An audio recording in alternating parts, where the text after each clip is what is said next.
दोस्तों L&T finance ने अपने क्वार्टर 4 के नंबर को डिस्क्लोज कर दिया है। तो चलिए देखते हैं क्या है क्वार्टर 4 के नंबर्स के अंदर। डाटाबेस के लिए यहाँ पे क्रोस में दिया गया है, लेकिन उससे पहले बता दूं कंपनी को से डिविडेंड की भी अनाउंसमेंट की गई है इस क्वार्टर में।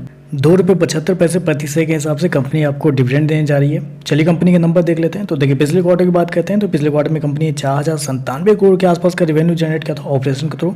पिछले साल 3,670 करोड़ के आसपास, जबकि अभी देखें तो बढ़ के 4,022 करोड़ कंपनी का जो रेवेन्यू है वो आपको जाता हुआ देखने को मिला। तो साल से साल देखते हैं तो साल से साल कंपनी के रेवेन्यू के अंदर तेजी आपको देखने को मिल रही है।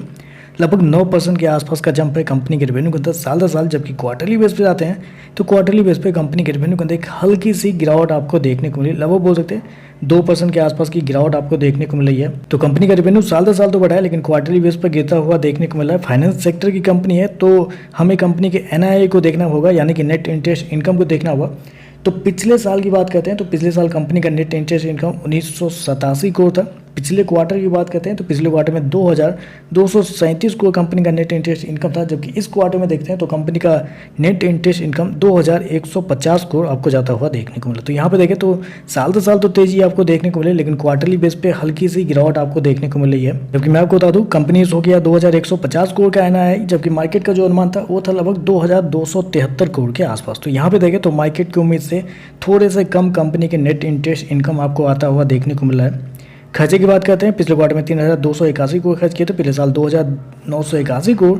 अभी देखें तो 3,221 करोड़ आपको देखने को मिले। तो खर्चे देखें तो खर्चे भी कंपनी के ठीक है कंट्रोल में आपको देखने को मिल रहा है।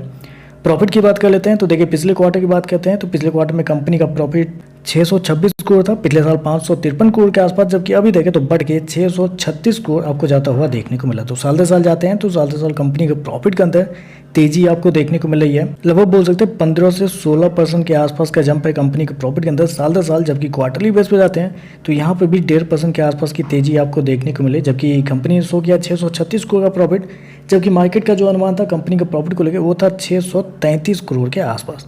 तो यहाँ पे देखें तो जितना मार्केट का अनुमान था उतना ही आपको देखने को मिल रहा है।